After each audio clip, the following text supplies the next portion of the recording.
पहले अपनी medical condition के बारे में भी वो बता रहे थे। बढ़ते आगे, बात हो रही है मेरठ की। मेडिकल कॉलेज के तीसरी मंजिल में भीषण आग लगी है। ओटी के बाहर तारों में शॉर्ट सर्किट हुआ है। फिलहाल बात करते हैं लखनऊ के लिए।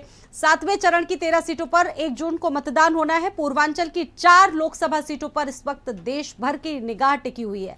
वाराणसी, गाजीपुर, घोसी, गोरखपुर में 7वें चरण में चुनाव होना है और ऐसे में वाराणसी, जहां से प्रधानमंत्री नरेंद्र मोदी खुद प्रतिनिधित्व कर रहे हैं, ये उनका तीसरा चुनाव है और वहां से उनकी प्रतिष्ठा दांव पर लगी हुई है। वाराणसी सीट से प्रधानमंत्री नरेंद्र मोदी चुनाव लड़ रहे हैं और उनके सामने इंडिया गठबंधन के प्रत्याशी अजय राय हैं। इस वक्त काशी पर देश भर की निगाह है। गाजीपुर की बात करें तो अफजाल अंसारी की प्रतिष्ठा दांव पर लगी हुई है। गाजीपुर सीट से बीजेपी से पारस राय चुनाव लड़ रहे हैं।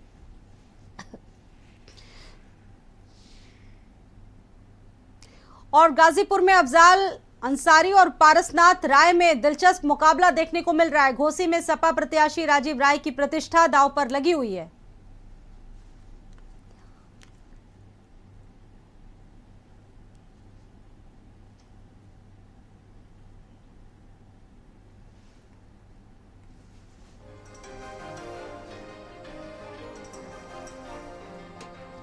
और देखिए, ये 13 सीटें जिन पर कल चुनाव होना है, इसमें से 4 सीटें बेहद हॉट सीटें मानी जाती हैं। बातचीत करेंगे, हमारे साथ हमारे तमाम सहयोगी जुड़ चुके हैं। सीधा रुख करते हैं तमाम सहयोगियों के पास। मेरे साथ रोहित जुड़ चुके हैं, गोरखपुर से विकास शाही जुड़ चुके हैं और सहयोगी भी जुड़ेंगे हमारे साथ। लेकिन सबसे पहले रुख होगा विकास शाही आपका गोरखपुर से। विकास शाही, इस वक्त क्या देख पा रहे हैं, क्योंकि कल चुनाव होना है 7वें चरण का। अब धीरे धीरे जो चुनाव है समापन की तरफ बढ़ता दिख रहा है। ऐसे में क्या समीकरण है इस वक्त गोरखपुर का, क्या मुद्दे हैं, क्योंकि गृह खुद मुख्यमंत्री योगी आदित्यनाथ का ये गृह जनपद है, तो क्या तस्वीर है वहां से? जी, आपको बता दें कि कल के मतदान के लिए गोरखपुर लोकसभा की जो 2 सीटें हैं वहां भी पोलिंग पार्टियां रवाना होंगी। गोरखपुर में जो 2 सीटें हैं, लोकसभा बांसगांव और लोकसभा गोरखपुर। बांसगांव से कमलेश पासवान प्रत्याशी हैं और गोरखपुर से रवि किशन, उनके सामने काजल निषाद है। रवि किशन जो है वो सीएम योगी का ये गढ़ माना जाता है। सीएम योगी के विकास कार्यों, मोदी की जन योजनाओं के उस पर लड़ रहे हैं। और वहीं बात की जाए काजल निषाद, क्योंकि यहाँ निषाद वोट काफी निर्णायक होता है, तो निषाद वोट दल और यादव और मुस्लिम का ये जो गठजोड़ बना के काजल निषाद ने मेयर का चुनाव लड़ा था। हार तो गई थी, लेकिन जो निषाद बेल्ट होता है उसमें उन्हें अच्छा वोट मिला था। इसी को लेकर उन्हें यहाँ प्रत्याशी बनाया गया है।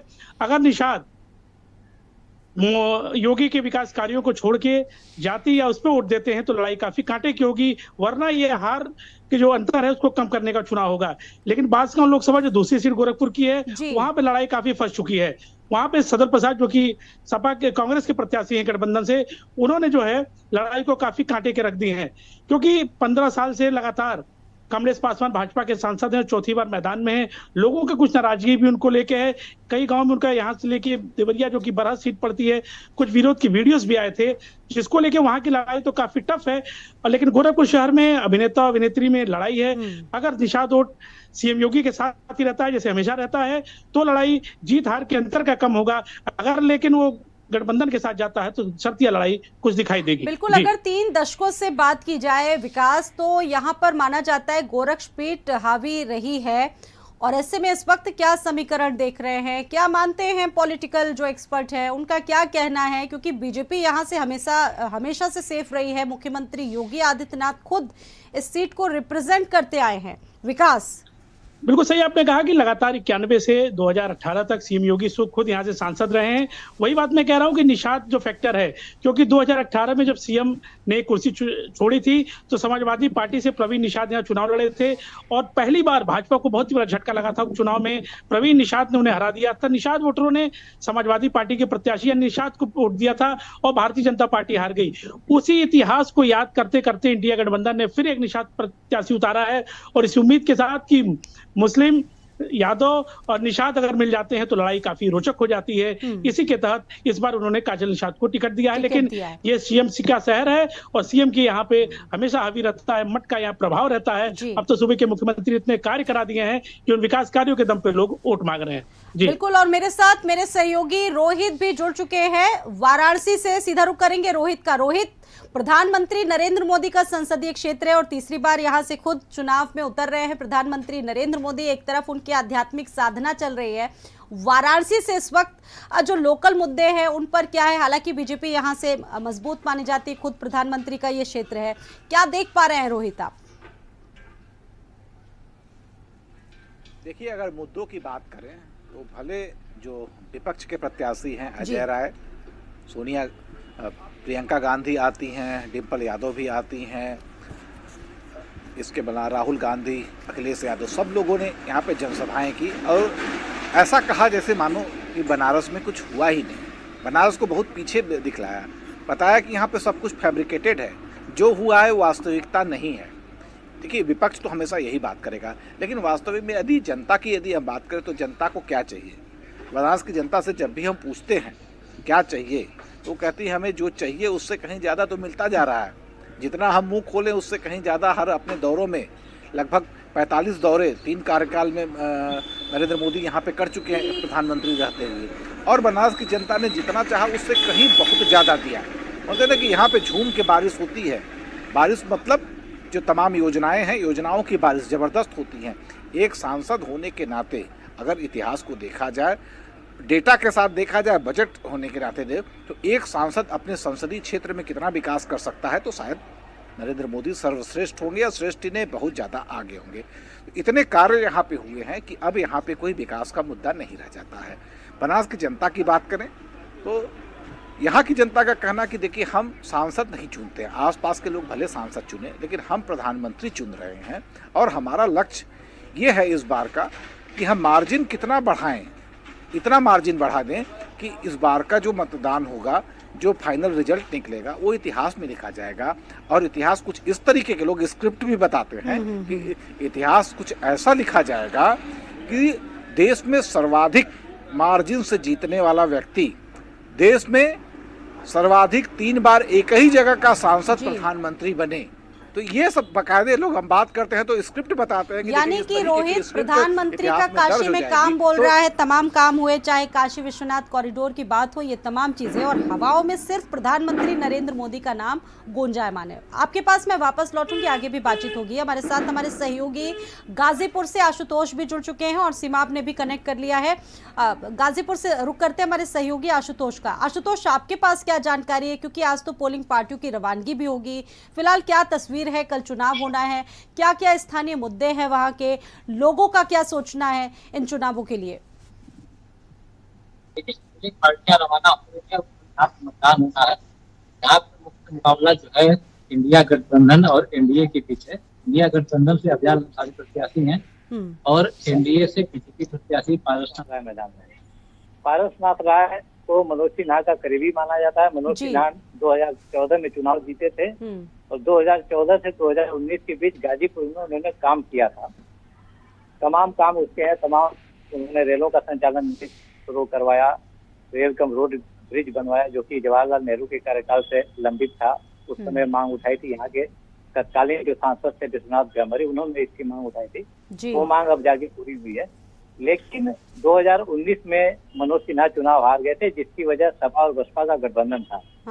गाजीपुर में अगर आप बात करें जातिगत आंकड़ों की तो यहाँ पर सबसे ज्यादा यादव मतदाता बताए जाते हैं, उसके बाद दलित हैं और मुस्लिम मतदाता भी अच्छी। आशुतोष, ये बताइए कि अभी सभी ने देखा मुख्तार अंसारी वाला केस, यहाँ पर अंसारी फैक्टर भी खूब चलता है, उसको लेकर क्या जानकारियां सामने आ रही, कितनी मजबूती दिख रही है? देखिए, मैं इसी पे आ रहा था। ज्यादातर जगहों के मुद्दों की बात होती है। गाजीपुर में इस चुनाव में मुद्दा सिर्फ एक है, मुख्तार अंसारी। मुख्तार अंसारी से हटके कोई बात यहाँ पे चुनाव में नहीं हो रही है। मुख्तार अंसारी पे बीजेपी हमलावर है। बीजेपी सीएम से लेके लोकल जो कैंडिडेट हैं बीजेपी के, वो लगातार अंसारी परिवार पे हमले कर रहे हैं। और अफजाल अंसारी जो कि मुख्तार अंसारी के बड़े भाई हैं, वो अपने भाई पूरी जब से उनकी भाई की मौत हुई है तब से वो सरकार पर लगातार आरोप लगा रहे हैं। वो मुख्तार अंसारी की मौत का पॉलिटिकल फायदा लेना चाहते हैं, सिंपैथी लेना चाहते हैं।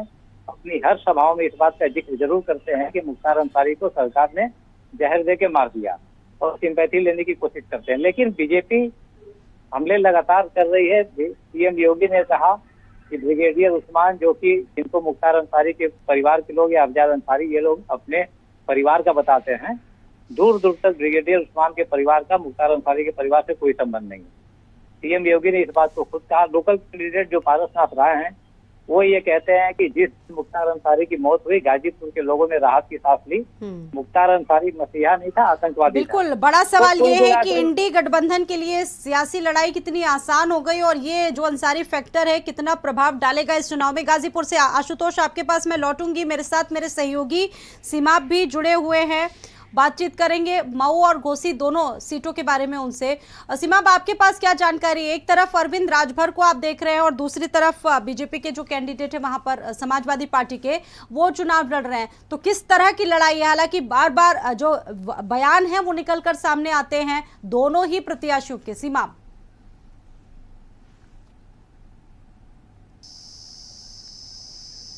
फोन करके बताओ उसको जस्ट में।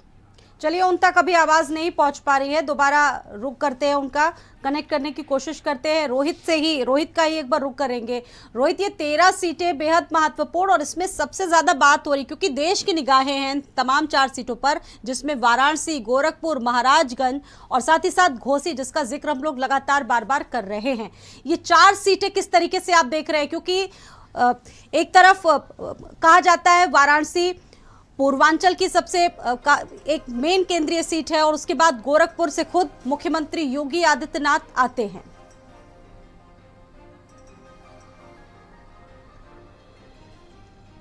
उनका ज्योग्राफिकल कंडीशन क्या है, थोड़ा सा इस पे अगर हम नजर डालें जी, तो एक तरफ वाराणसी प्रधानमंत्री नरेंद्र मोदी का संसदीय क्षेत्र, उनकी कर्मभूमि, प्रधानमंत्री के रूप में उनकी जो मुख्य कर्मभूमि जहां से निकलते हैं सांसद बनके। दूसरी तरफ यदि हम बात करें तो एक किनारे पे क्या है, गोरखपुर, योगी आदित्यनाथ की कर्मभूमि। और ये जो 13 जो सीटें हैं या तो इनके बीच में है या इनसे लगी हुई हैं, तो यानी कहीं न कहीं ये जो दोनों बड़े नेता हैं राष्ट्रीय पटल पे, प्रदेश पटल पे, इन दोनों की अग्नि परीक्षा है कहीं न कहीं। और इसीलिए भारतीय जनता पार्टी संगठन के कार्यकर्ता जी जान से लग चुके हैं। पश्चिम में कहीं कुछ 1-2 सीट गड़बड़ा जाए कोई बड़ी बात नहीं, लेकिन अगर पूर्वांचल में, सिर्फ देखिए इसको पूर्वांचल मत कहिए, इसको अग्नि परीक्षा की कहिए योगी आदित्यनाथ और नरेंद्र मोदी का, क्योंकि इन दोनों के जो कर्मभूमि है उनके इलाके में है। जो गोरखपुर की यदि हम बात करें तो वो कर्मभूमि रही है, वहाँ पे सिर्फ और सिर्फ एक ही फैक्टर होता है, योगी आदित्यनाथ। वहाँ के बारे में लोग कहते हैं कि यहाँ पे योगी नाम का सिक्का चलता है, यानी वो ऐसे सम्राट हैं वहाँ पे जिनके पास कोई तख्त नहीं है, कोई ताज नहीं है, लेकिन उनकी जुबान से जो चीज़ निकल गया किसी राजा या तानाशाह की तरह लोग नहीं मानते, एक धर्मगुरु की तरफ, क्योंकि वो एक पीठ पे बैठे हैं जिस पीठ में लोगों का एक भरोसा है। अभी विकास हमारे सहयोगी बता रहे थे कि वहाँ पे जाति फैक्टर करता है। तो देखिए, जातियों की बात करें तो निश्चित रूप से समाजवादी पार्टी ने काजल निषाद को अगर खड़ा किया है तो जाति फैक्टर को साधने के लिए। लेकिन यदि हम योगी आदित्यनाथ 5 बार जीते हैं और उसमें कहीं न कहीं बहुत बड़ा योगदान निषाद मतों का रहा है। उनके खिलाफ रामभुआल निषाद जो कि कद्दावर नेता थे वो भी खड़े हुए थे, लेकिन जब वोट देने की बारी आती है तो वहाँ का जो निषाद समुदाय है वो सिर्फ एक राजनेता को नहीं देखता है, वो गोरक्षनाथ पीठ को देखता है जहाँ पे उसकी श्रद्धा होती है। आज भी खिचड़ी का जो 1 महीने का मेला जाता है वहाँ सबसे ज्यादा यदि कोई जाता है तो निषाद समुदाय के लोग। हालांकि राजनीतिक दृष्टि से भारतीय जनता पार्टी ने संजय निषाद के साथ गठबंधन करके उनको भी स्थान दे के, इज्जत दे के, जो कह लीजिए निषादों को साधने की कोशिश की है। तो राजनीतिक रूप से भी गोरखपुर देखिए भारतीय जनता पार्टी के लिए सदा है और गोरखपीठ की चूंकि भावना लोगों की जुड़ी है इसलिए भी जुड़ा है। अब बगल में हम आ जाते हैं थोड़ा घोसी जी। घोसी में चुनौती देखिए इसलिए बन गई है कि ओम प्रकाश राजभर के पुत्र लड़ रहे हैं। ओम प्रकाश राजभर की अपनी जो खुद की विश्वसनीयता रही है वो हमेशा देखिए शंका के दायरे में रही है, वो हमेशा डगमगाते रहेंगे। आज वो क्या कह रहे हैं, कल क्या कहेंगे, उनकी बात का कोई भरोसा नहीं। उन्होंने अपने पुत्र को बीजेपी और रोहित उनके सहयोगी दलों के लिए भी ये चुनाव, जैसा कि आपने जिक्र किया, एक अग्नि परीक्षा और एक लिटमस टेस्ट की तरह साबित होगा। मेरे साथ मेरे सहयोगी सीमाप भी जुड़ चुके हैं। सीमाप, आप ही के पास आएंगे। सीमाप, ये बताइए कि वहां पर तमाम समीकरणों को देखते हुए प्रत्याशी उतारे, बार बार तमाम बयान भी निकलकर सामने आ रहे हैं। सपा में और बीजेपी में जिस तरीके से कड़ी फाइट देखने को मिल रही है एनडीए में, क्या तस्वीर वहां से अभी तक निकलकर सामने आई है? आपने लोगों से बातचीत भी की होगी, क्या कहना रहा उन लोगों का? जी बिल्कुल, यहाँ पर 3 त्रिकोणीय चुनाव जो है वो देखने को मिल रहा है। समाजवादी पार्टी से राजीव राय यहाँ पर प्रत्याशी हैं। समाजवादी पार्टी और कांग्रेस के गठबंधन से ओम प्रकाश राजभर एनडीए के प्रत्याशी हैं, उनके बेटे अरविंद राजभर, और ये तीसरा जो है वो चौहान प्रत्याशी बहुजन समाज पार्टी ने यहाँ पर उतार के रखा है। तो एक यहाँ पर दिलचस्प चुनाव देखने को मिल रहा है। हालांकि जीत का दावा सभी लोग कर रहे हैं, क्योंकि अगर चौहान और दलित वोट मिला लिया जाए तो बसपा का वोट बैंक भी यहाँ पर अच्छा खासा है, कम नहीं है। इसी तरह से राजीव राय यहाँ से प्रत्याशी हैं। अब राय समाज का वोट है, भूमिहारों का वोट है, और इसके अलावा जो दीगर ठाकुर हैं उनका वोट, और साथ ही साथ मुस्लिम वोट और यादव वोट अगर मिलाया जाए तो राजीव राय भी ठीक ठाक स्थिति में यहाँ पर चुनाव लड़ रहा है।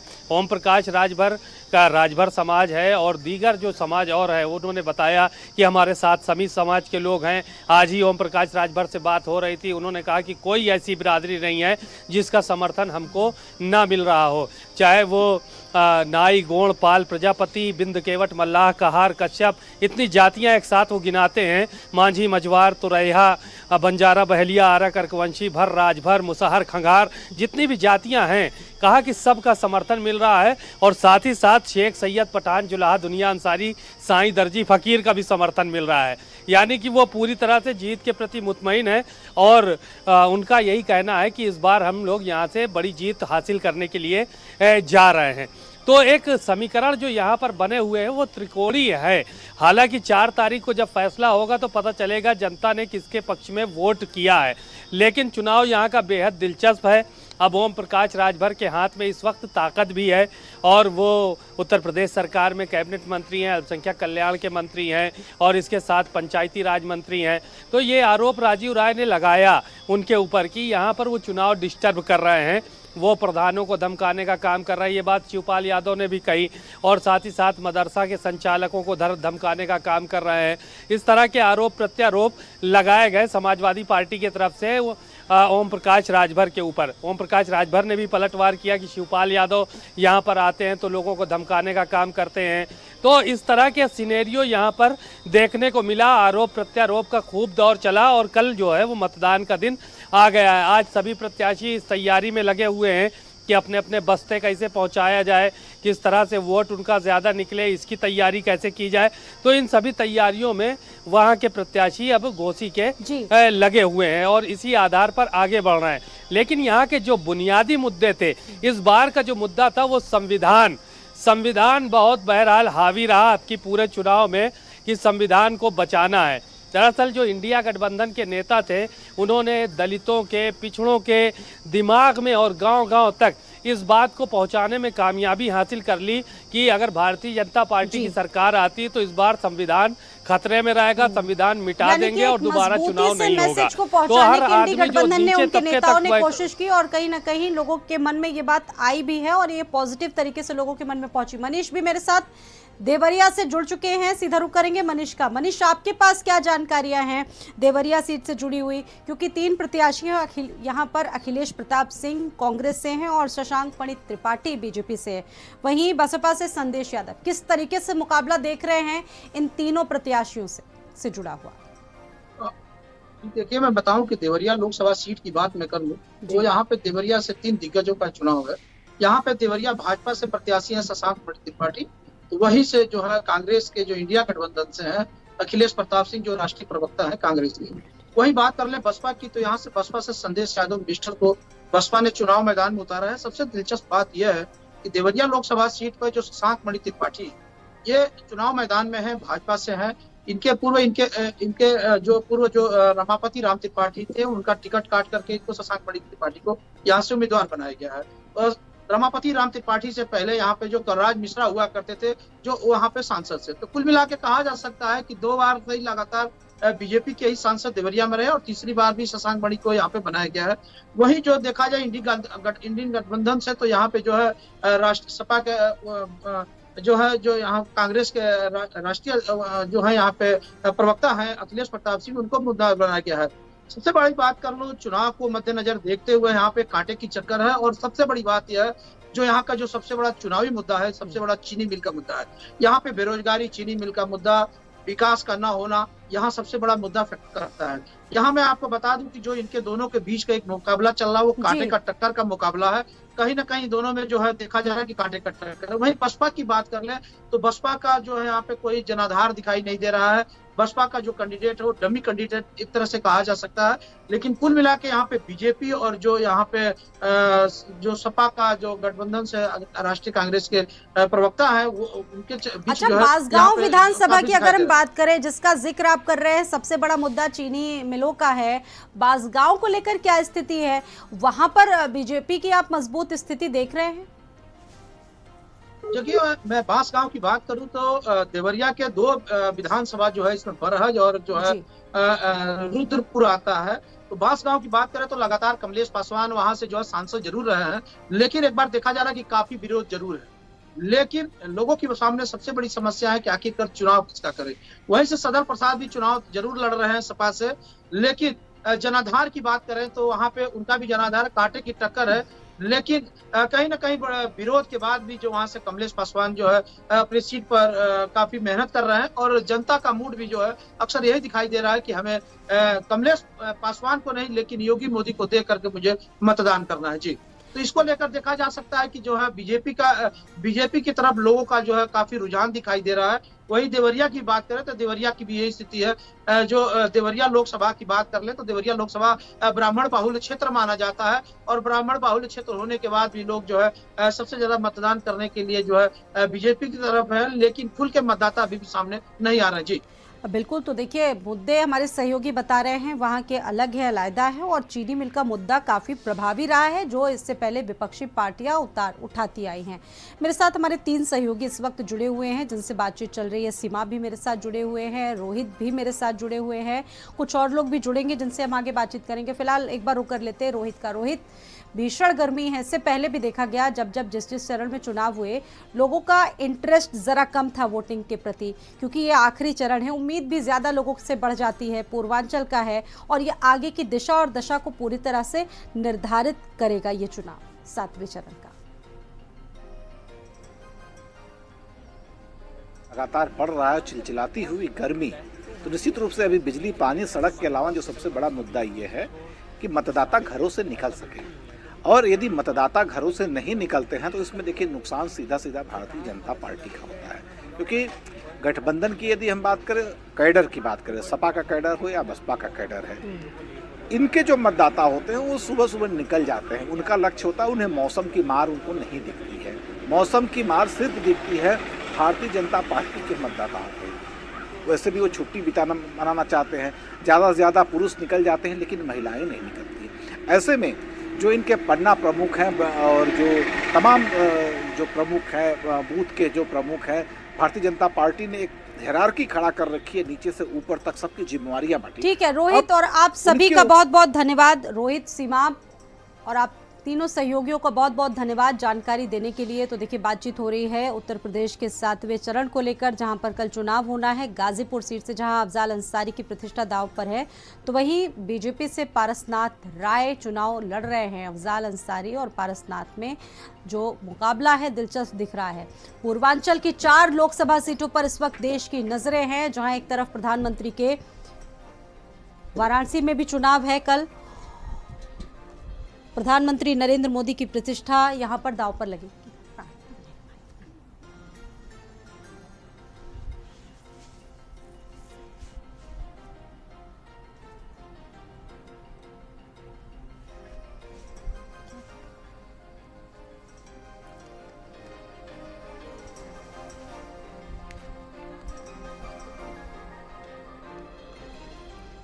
और अगली खबर